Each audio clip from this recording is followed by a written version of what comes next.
always difficult games tonight to be able to work out which games to take. These are the ones we're cutting tonight. I just don't think I can fit them in, and we're probably not going to get to them anyway, just for the sake there's a few games that people definitely do want to play, such as Godfather, so that had to go, and that's probably a bit of a big one. Plus, also I had to reorganise my bag, and it just takes so long. It takes so long.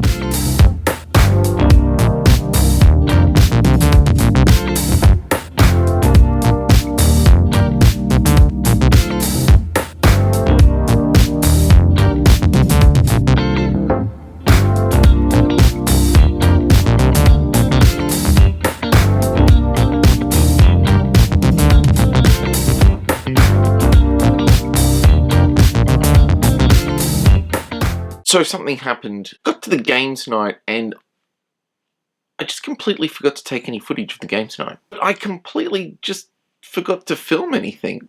So, well, there was that. First thing I want to say is Captain Sonar is great. I know it's been out for ages, and I've actually owned the game for ages. Never played it. 8 players, sat down, learnt Captain Sonar, played it for the first time, and it was brilliant. It was a really good game. Our team, our sub, put up a valiant effort. We were, what's the word I'm looking for? Is it, what's the word I'm looking for? What's that word I'm looking for? Sucktacular. Yeah, we were crap. We died twice and we died fast. It wasn't pretty, but it's certainly a game I'm going back to. Had a lot of fun. The interactions, the player, good quality value. The next game, though, we sort of split off into 2 groups, and one group went and learned Adrenaline, but we cracked out the classic Lords of Vegas.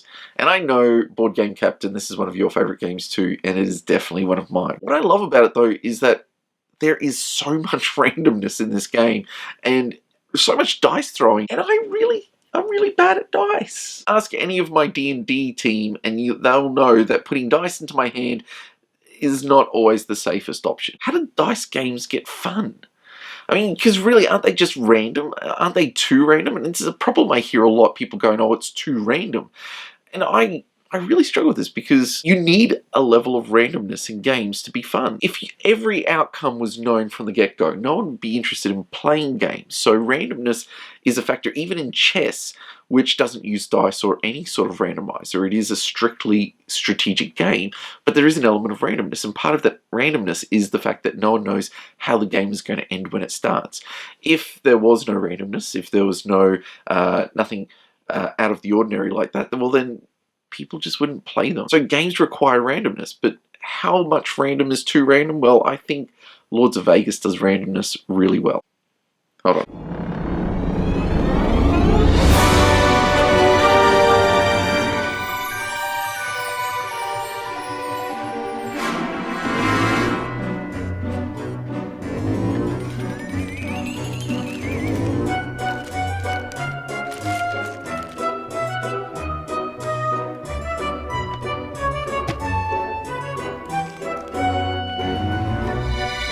This game really illustrates some of the enjoyable side of randomness. It's not like epic spell wars where you've just got to make whatever chaos you can with the cards you have. There is an actual game going on. Just to give you a quick highlight of some of the key rules of this game, Lords of Vegas relies on this card mechanic, whereas cards come out, you claim that lot on your turn. So let's say you flip over the top of the deck, you get this card, it allocates which lot goes to. But then all those hotels with that color pay out. So if you've got any die in a hotel with that color, you're going to collect money. Money can accumulate every round, and that's a really good engagement technique for any game where each person's round matters to you as well. And I think it's good about stopping that downtime from creeping in. However, that's not how points are scored. Points are scored on the basis of whether you are the manager of the hotel. To be the manager, you have to have the die with the highest number of pips on it. Now, part of the game is about expanding hotels and building into other hotels. Trying to make yourself part of the big hotels so that they pay out well is all about part of building up the board state. Even in the scoring requires you to have a certain number of hotels connected. So if you've got, at some point when you reach 10, to get to the 10 position, you need your hotel needs to have 2 in it to score. If you've got one on its own, you're not going to score any points. So from there on, you need to ensure that your hotels have two. But as you try to go up the board and try and score more and more points, you need to have more and more hotels connected so that your conglomerate, your large hotel, is capable of having enough connections so that it can score the necessary points. This is about creating initiative for players to merge up, to try and do hostile takeovers, and it really creates for a fun, rigorous, competitive game. I guess the big question is with so much crazy sort of dice throwing, chance risk taking, how does this game provide any fun? I mean, why not just take a die and just roll it and see who wins? And I think it's because Celica and Ernest do enough to create agency of the player. And agency of the player is really important even in the most random of dice games. Even in Yahtzee, which is literally just throwing dice. Yahtzee's fun because you get to make decisions about which dice you keep and what points you try to achieve. Or even a game like Zombie Dice, where you're just throwing dice and trying to keep it. There's decisions about, do you push your luck, do you not? Games that take that away, games that don't require you to have much agency, become boring.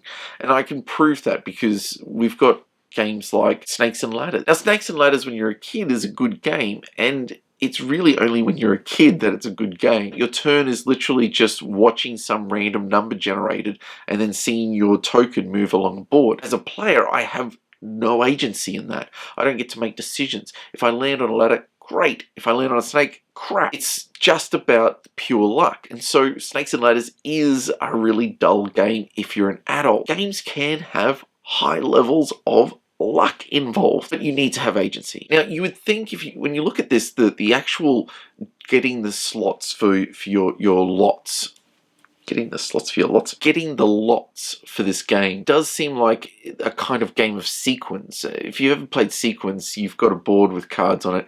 You draw a card, you play a card, and you get to claim that spot. And it's kind of like a game of Connect 4 using cards. And it's not terribly interesting because after a while you realize you have literally no control over the board of what cards you have. So you're incredibly limited.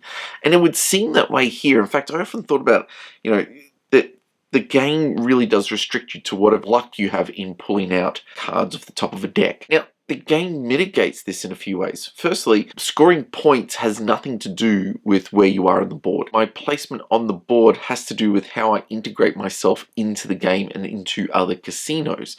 Now, I don't even have to have the most amount of dice or most amount of control of a casino to actually score points. Points are predicated on being the boss.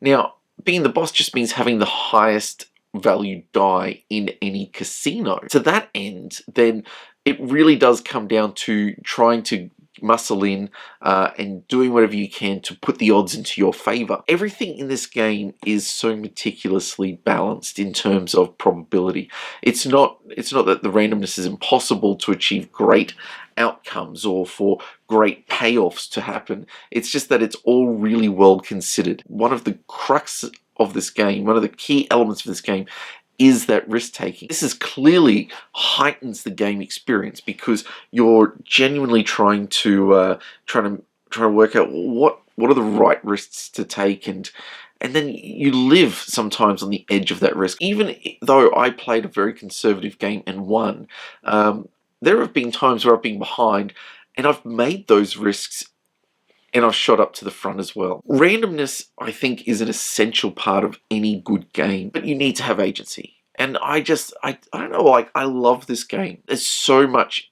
to enjoy about it. It's good quality fun. But look, that's all I've got time for right now. Have a great week. Make sure you hit that like button, hit that subscribe if you haven't already.